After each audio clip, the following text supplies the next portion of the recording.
کسانی که از صحبت‌های آدم ناخوب پرهیز میکنند، کسانی که از شنیدن کلام‌های نادرست پرهیز میکنند. اینها گفت دوم نفرهای هستند که در نزد من نجات یافتگی هستند. صالحان از تینتی کج تینتان کج می شوند. خدا رحمت کند عبدالقادر بیدی را، پیشواهای ما و شما چه عزیزان خوبی داشتیم، چه نصیحت‌هایی کردن برای ما و شما. اگر باور کن عقل ما ناخورده باشیم، سخن اینها باید در جگر ما و شما تأثیر کند و این سخنها را برای خود باید ما شعار بالای سرمان در خانه ها نویسانده داشته باشیم. حضرت میگوید صالحان از تینتی کج تینتان کج می شوند. اگر 1000 صالح باشی، اگر 1000 بچه شیخ و داملا باشی، بچه پیغمبر باشی، اگر یاری تو، رفیقی تو، همنشینی تو اگر آدم ناخوب باشد، حتمی کج بدن او، حتمی خصلت‌های ناخوب او در تو تأثیر میکنه. از درد میان و دست و پای، خنک زدگی، پروستاتیت، سستی کمر، بیماری عصب‌ها، ریختن موی سر و مانند این رنج میکشید. با رقم‌های +7 92 58 71 0044 زنگ زده برای دسترس کنید داروهای گیاهی سونمد فرمایش گذارید. برده رسانیدن داروها کاملا رایگان است. اینچنین این داروها را از دیرخود داروخانه شهرهای روسیه با تخفیف از 10 تا 15% خریداری کردن می توانید. سونمد، طبابت با گیاهای شفا بخش. السلام علیکم دوستان عزیز. آیا شما برای گذشتن از سرحد دشواری میکشید؟ مهلت حجت‌هایتان به آخر رسیده است. پس من برای شما خدمت رسانی شرکت نور محمد را پیشنهاد میکنم. با ماشین‌های نو و زمانوی، با باوری و اعتماد کامل توسط رانندگان مرد و زن، شما را از منزل استقامتیتان تا خط سرحد برده برای عبور مرز مساعدت می نمایند. یادآور می شویم که اگر شما از نام شبکه حاجی میرزا مراجعت نمایید، برایتان تخفیف ارائه کرده می شود. رقم ها برای تماس: جمع 7 926 319 59 61. برای من اشاره کردن که او در مسجد است. من آمدم این دوست خدا را سراغ کنان، پرسپاس کنان. نگاه کردم که در مسجد محتبئا بکساء اسود وحده، حضرت یک لطه سیاه، یک چادر سیاه را بالای خود پرتافتگی و در یک کنج از مسجد حضرت نشستند و در زبان ایشان الله اکبر الله اکبر صدا میداد. فقلت یا ابا ذر ما هذه الوحده، ای دوست خدا، ای کسی که تو یک سپر برای حبیب خدا هستی، ای کسی که تو پشتیبان از محمد صلی الله علیه و سلم هستی، ای کسی که اسلام تو تغییر یابنده نیست، ای کسی که تو مجاهد در راه الله هستی. در اصل ابوذر چه بنده نیکخواه و خیرخواه بود، چه یک بنده با سعادتی بود.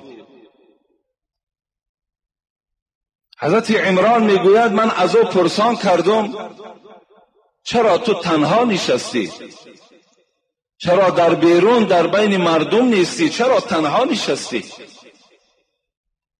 پیش از آنه که من سبب تنها بودن ابوذر برای شما خبر دهم که برای چی او تنهایی را برای خود اختیار کرد، من میخواهم از صحیح بخاری یک کیسه در باب ابوذر غفاری که در اصل وی یک سپر برای رسول اکرم بود، یک صحابه خیلی صادق در اسلام بود. برای شما حکایه کنم. حضرت در قبیله غفاری ها گفتم در راه ملک شام قرار داشت که ملک شام در زمانهایی که رسول اکرم در مکه بودند یا پیش از رسول اکرم، ملک شام ملک تجارتی بود. تمام مردم از ملک شام آمده تجارت میکردند، مالهای ارزان میگرفتند، برده در هر جا سودا میکردند. این ابوذر غفاری در راه همان ملک شام در یک قبیله، در یک دهه‌ای که بنی غفاری ها میگفتند زندگی میکرد. به گوش حضرت ابوذر آوازه آمد: ای ابوذر، در مکه مکرمه یک فرزند به نام محمد ابن عبدالله برآمد که وی دعوا دارد که من فرستاده پروردگار هستم، من پیغمبر هستم. در دل ابوذر این خبر روز به روز شعله میزد. این کی باشد؟ این چی دعوا داشته باشد؟ دعوای او تا چه حد حقیقت داشته باشد؟ یک برادری داشت و یک فریاد زد. گفت برادر، گفت به گوش من یک آواز آمد است که در مکه مکرمه محمد گفتنی شخص برآمده است و دعوای پیغمبری دارد. من از تو یک خواهش دارم، می روی در صحبت این محمد صلی الله علیه و سلم می نشینی، آن چیزی که وی می گوید خلاصه سخن او را نزد من میاری.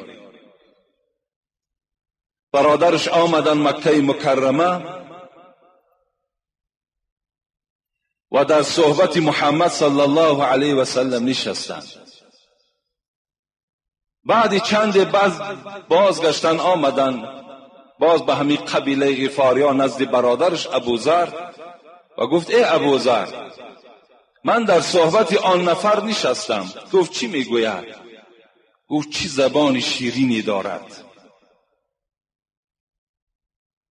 و صحبت میکند فقط از اخلاق حمیده، فقط مردم به سوی انتظام خوب دعوت میکند، لیکن سخنهاش شعر نیست، از شاعر فرق دارد و شاعر نیست. ابوذر از جای خود خیز گفت برادر عزیز، گفت آن مقصدی که من داشتم تو حاصل نکردی،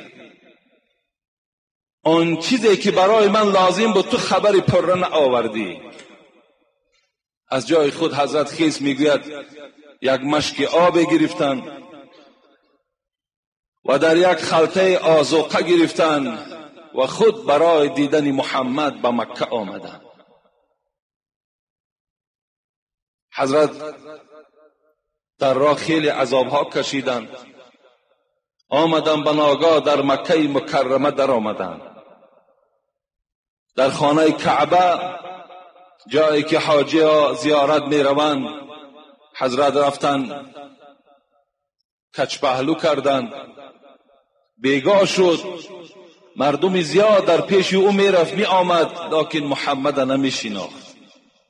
محمد نفر عادی بود، محمد کسی نمی شناخت. وی فرق کننده نبود، وی برابر فقرا از فقیرها هیچ فرقی نداشت. شاید از اونها دم احوالش پستر بود. حضرت بیگاه شد، محمد ندید.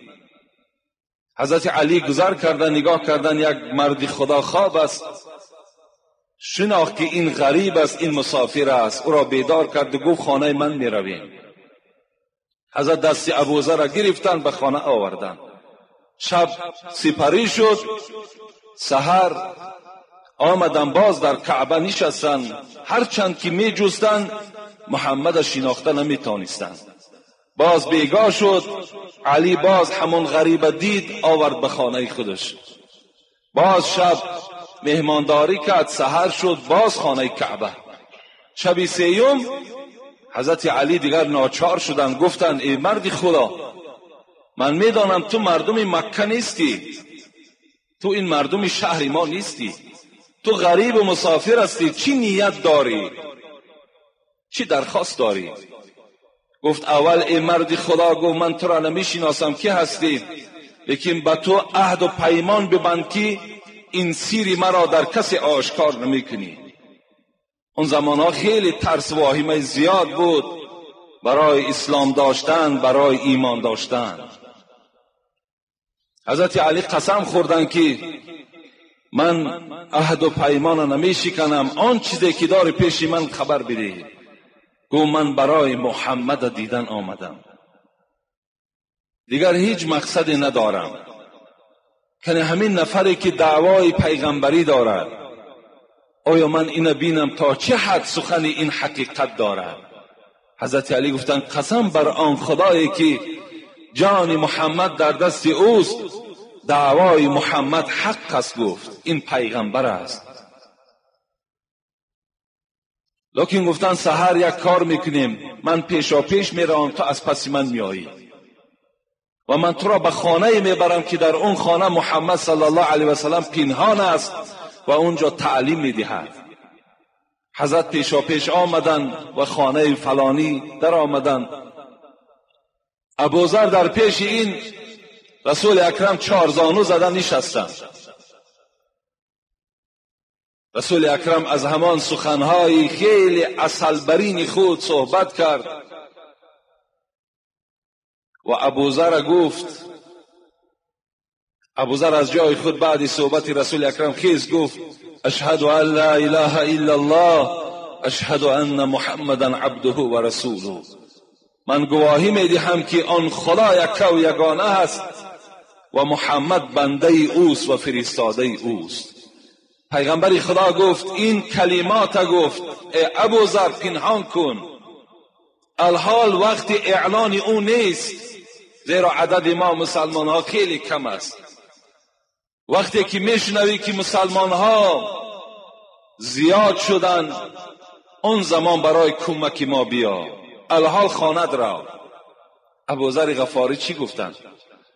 گفتند ای محمد صلی الله علیه و سلم، زمان من این کلمه را گفتم، در دل من مثل که یک خراکی که در دیگ جوش میزند، اسلام و ایمان جوش زده ایستاده است. من این پنهان گرفته به قبیله غفاری ها برده نمیتونم، بلکه این من در بین مشرکان عرب اعلان میکنم.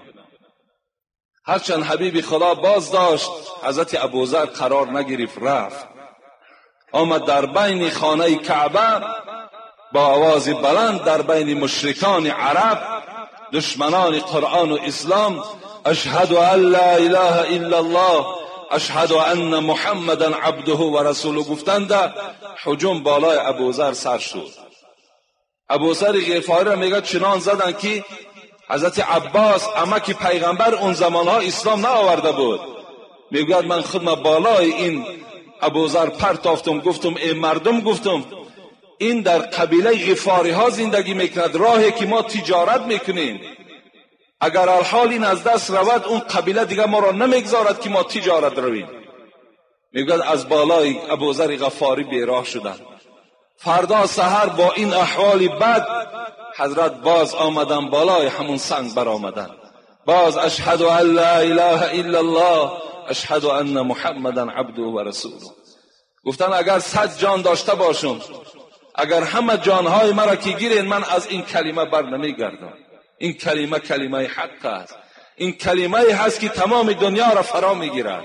الحمدلله که امروز همان کلمه که حضرت گفتن امروز دنیا را فرا گرفت. حضرت عمران میگوید آمدم تنها حضرت نشستند، گفتم ما هذه الوحده ای ابی ذر، این تنهایی بهر چیست؟ فقال سمعت رسول الله صلی الله علیه و سلم یقول، حضرت ابی ذر گفتند من عاشق محمد هستم و از زبان این حبیب خدا شنیدم که میگفتند الوحدة خیر من جلیس سو، والجلیس صالح خیر من الوحده و املاء الخیر خیر من السکوت و السکوت خیر من املاء الشر. حدیث حبیب خدا را خواندند، حدیث پیغمبر خواندند. پیغمبر خدا گفته بوده است ای امتان من، تنهایی بهتر است از آن که شما با یک گروهی که اونها دروغگوی هستند، اونها زناکار هستند، اونها خیانتکار هستند، اونها عرق نوش هستند، اونها از خدا و از مسجد و از نماز دور هستند، از اون گروه در نشستن، در تنها نشستن بهتر گفتند. و همنشینی گفتن پیغمبری خدا با آدمهای نیک بهتر است از تنهایی. اگر شما دانین که در یک جای معرکه خیر است، در یک جای یک دانشمند است، یک توده مردمی هستند که همه صحبتهای نیک میکنند، صحبتهای میکنند که برای فایده دین و دنیای توست، در این حالت شما تنها نشستن جنایت است برای شما. و حضرت دوام دادند که املاء الخیر خیر من السکوت. سخن گفتن، پند گفتن بهتر است از سکوت گفتن. لیکن اگر گفتن و املاء الشر و السکوت خیر من املاء الشر، لیکن گفتن اگر زبانی که پند گفتن نتاند، نصیحت کردن نتاند، زبانی که فقط درشت گوید، سخت گوید، آزار دهد، حضرت گفتن از این گونه زبان در حرکت در آوردن از سکوت کردن بهتر است. الحمدلله که امروز ما و شما در همان معرکه نشستگی هستیم که حبیب خدا گفتن از تنهایی در این معرکه برای شما بهتر است. خوش به حال همه شما برادران عزیزی که از راههای دور و نزدیک برای این گونه معرکه ها را انتخاب میکنید، میآیید و دل خود مثل پخته بر این سفید میکنید و بازگشت به سوی کارخانه ها و خانه های خود میشوید. خوش به حال همه شما که چنین همنشینی، چنین معرکه ها را برای خودتان اختیار کردید. رسول اکرم میگوید الرجل علی دین خلیل فلینظر من یخالیل. ای امتان من، ای جوانای عزیز، حبیب خدا میگوید مرد در دین رفیقش است. مرد جوان در دین رفیقش است. نظر کن با کی تو همنشین هستی. با کسی همنشین باشی دینی وی البته تو قبول میکنی. یعنی مقصد از دین چی خصلتی که وی داشته باشد تمام خصلت‌های او در تو میگذرد. برای همین گفتن حضرت که همنشینی خوب برای خودتان اختیار کنید. اگر ما و شما نظر در سوره مؤمنون کنیم، اعوذ بالله من الشیطان الرجیم بسم الله الرحمن الرحیم قد افلح المؤمنون الذين هم في صلاتهم خاشعون والذين هم عن اللغو معرضون. خداوند برای ما و شما خبر میدهد کدام بندگان در نزد من نجات یافتند، کدام بندگان در نزد من عزت دارند. کدام بنده ها؟ کسانی که در نمازشان خاشع هستند، کسانی که در نمازشان یکم گروه نجات یافتگان. خداوند در قرآن یکم نفر کی را یاد کرد؟ کسانی که نمازشان از ترس خدا میخوانند، کسانی که حالت نماز میخوانند خدا را حاضر ناظر میدانند. دوم کی را گفت؟ والذین هم عن اللغو معرضون. کسانی که از صحبتهای آدم ناخوب پرهیز میکنند، کسانی که از شنیدن کلامهای نادرست پرهیز میکند. اینها گفت دوم نفرهای هستند که در نزد من نجات یافتگی هستند. صالحان از تینت کج تینتان کج میشوند. خدا رحمت کند عبدالقادر بیدی را، پیشواهای ما و شما چه عزیزان خوبی داشتیم، چه نصیحت‌هایی کردن برای ما و شما. اگر باور کن عقل ما ناخورده باشیم، سخن اینها باید در جگر ما و شما تأثیر کنه و این سخنها را برای خود باید ما شعار بالای سرمان در خانه ها نویسانده داشته باشیم. حضرت میگوید صالحان از تینتی کج تینتان کج می شوند. اگر 1000 صالح باشی، اگر 1000 بچه شیخ و داملا باشی، بچه پیغمبر باشی، اگر یاری تو، رفیقی تو، همنشینی تو اگر آدم ناخوب باشد، حتمی کج بدن او، حتمی خصلت‌های ناخوب او در تو تأثیر میکنه. صالحان از تینتی کج تینتان کج می شود. حضرت یک مثال آوردن، کفش گردد ز اختلاط پای کج ناچار کج. گفتن اگر همین پای افزال هایی که شما از دکان ها میخرین بینین چند قدر راستی خوب است، اگر پای شما کج باشد همین پای افزال راست کج میکنه، زیرا که این پای افزال شما همنشین با پای کج کردگی است. در پای کج که کشیدش کج می شود. این جسم فطرت تازه شما اگر همنشین با آدمای ناپاک و نالایق و غافل اگر همنشینی داشته باشد، عاقبت کسل اونها در شما میگذرد. جوانان عزیز خیلی هوشیار باشید، رفیق بازی نکنین. اولش زمانی رفیق بازی نیست. رفیقای داریم که هر لحظه دگرگون می شود. رفیقای داریم که فقط برای مال ما و شما، برای منصب ما و شما، برای خانه ما و شما رفیقی دارند. رفیقای جانی خیلی خیلی کم هستند. رفیقایی که مثال از برای خدا با ما و شما رفیق باشند خیلی کم هستند. این از حدیث عمران ابن حطان که موضوع ما البته در این باب نبود، من فقط برای آن به سمع شما میرسانم که شما هوشیار باشین برای انتخاب دوست خود، برای کیها همنشین باشین. شما از این حدیث ها و از این نصیحت ها باید که الکی عبرت گیرین. خدا رحمت کنه مولای جنون میگوید بیا ای دل، بیا شما این دل های حضرت مولوی، بیا ای دل چو کلب کهف با مرد خدا بنشین. بیا ای دل چو کلب کهف با مرد خدا بنشین. گریزان شو ز غافل با گروه پارسا بنشین. ز زهر صحبت ناجنس کنعان غرق طوفان شد، برا از غافلان نزد حضور اولیا بنشین. چرا رنجوری این درد غفلت را نمیدانی؟ ای انسانی که میگه نمیدانی که چرا تو در غفلت افتادی؟ چرا رنجوری این درد غفلت را نمیدانی؟ طبیبی حاذق را یافتن نزد دوا بنشین.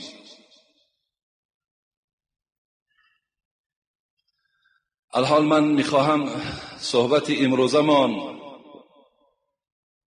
که سوال و جواب است، سوالهای خیلی زیاد داریم، اینها را به سمع شما میرسانم و انشاءالله جمعه آینده در باب توبه که یک گروه برادرهای ما از راه دور از ما خواهش کردند که در باب توبه و در باب عرق نوشی برای ما بسیار بسیار صحبت شما لازم است. انشاءالله من این وظیفه را به دوش خود گرفتم و از جمعه آینده خدا خواسته باشد باب توبه را برای شما حکایه میکنم. السلام علیکم ناملای عزیز، در دین اسلام قسمی با طلاق جایز است یا نه؟ البته فقط در اسلام به نام پروردگار قسم خوردن جایز است و خلاص. به طلاق قسم خوردن در اسلام درست نیست. بعض انسان‌های هستند که میگویند که اگر من فلان کار انجام ندهم یا اگر همین پولی که برای من میدهی در فلان مهلت نیارم، زنی من طلاق گفته همچنان قسم میخورم. این در اسلام نادرست است. ولی اگر همین شرطی که شما میمانین اگر ادا کی نکردین، زنهای شما بعدا طلاق میشود. از این خاطر از این قسم ها باید که اولا شما پرهیز کنید. این قسم در اسلام جایز نیست. پیغمبر خدا میگوید که من حلف بغیر الله فقط اشرک. این حدیثی هم ترمذی است، هم حاکم است، هم ابو داود است. کسی میگوید بغیر نام پروردگار اگر قسم خورد وی شرک در راه الله آورده است. به حضرت امیر جان قسم خوردن در آدم مشرک می شود. به حضرت امام عسکری جان قسم خوردن در آدم شرک در الله آورده است. به حضرت سلطان قسم خوردن در آدم شرک در الله آورده است. به نان قسم خوردن در شما شرک در الله آوردین. اگر با شیر شما قسم بخورین شما در راه الله شرک، در عمل شرک دست زدین. بدونین که خداوند همه گناه را میبخشد که شرک در الله را نمیبخشد. شما با این قسم ها قسم نخورین. حبیب خدا میگوید که من کان حالفا فلیحلف بالله او لیصمت. اگر کدام شما میخواهین که قسم خورین فقط قسم بر خدا بخورین، قسم به الله گویین والله من این کار نکردم، انا از عمد بهترین قسم انا همین است، والله که من این کار نکردم. این قسمی هست که این باز به خودش کفارت دارد. اگر نتوانی 3 روز باید روزه گیری، بعد این گناه را پروردگار از تو میبخشد. لیکن با این چیزهایی که من نام گرفتم اگر شما قسم خوردید، قسم تان یکمش واقع نمی شود، دومش که این قسم نیست و سومش که شما شرکی در خدا آوردید، شما الک گناهگار شدید. هیچ وقت با این اشیاء قسم نخورید. یعنی وقتی شما با مزار قسم میخورید یا به نان قسم میخورید، اینجا بزرگی پروردگار شما برطرف کردگین. یعنی شما از خدا دیده از همین مزار و از همین نان و از شیر و از دیگر چیزها میترسیده این. برای همین همه وقت حق قسم با خداست.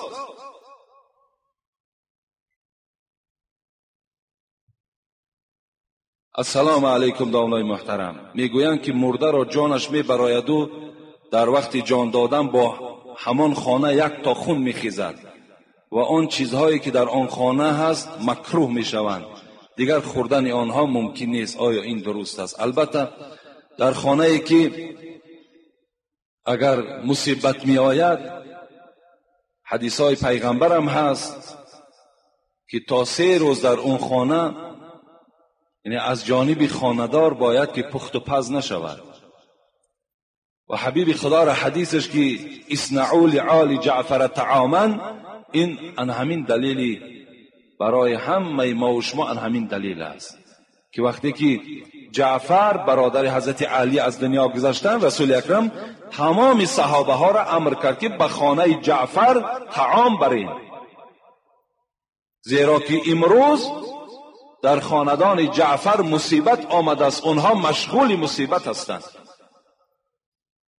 برای همین ما و شما باید که در خاندانی که مرده می شود، مصیبت می شود، باید تا 3 روز از جانب اون خاندان چیزی تناول نکنیم، بلکه از خانه سنت است اینکه ما و شما خوراک کنان و او خانه را روان کنیم و اون مهمان هایی که در اون خانه برای این مصیبت آمدن، اونها می توانند که از این طعام های ما و شما استفاده برند همراه خانه دار.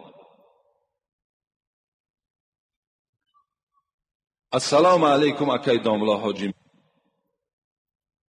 و اون مهمان هایی که در اون خانه برای این مصیبت آمدن، اونها می توانند که از این طعام های ما و شما استفاده برند همراه خانه دار. السلام علیکم اکای داملا حاجی میرزا. من دختری خوب دارم که سینش به 19 رسیده است. او را به خویش و تبار و یار و رفیقم اعلان کنم این گناه است؟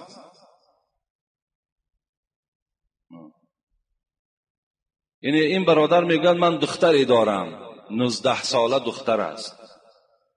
اگر این ما در بین خویش و تبار یار و رفیقم اعلان کنم که همین خیل دختر دارم، اگر یگان نفری زنگیر باشد مرحمت این دختری من تیار، آیا این گناه است؟ نه، بلکه این سنت است.